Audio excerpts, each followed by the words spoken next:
You ask Tiger to solve. This deals with linear equations with one unknown. The final result is x equals 7. Let's solve it step by step. Simplify the expression. Group all constants on the right side of the equation. Subtract 4 from both sides.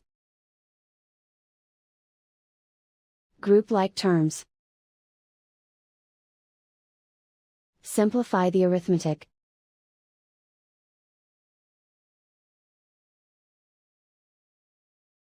Isolate the x. Divide both sides by -2. Cancel out the negatives. Simplify the fraction. Cancel out the negatives.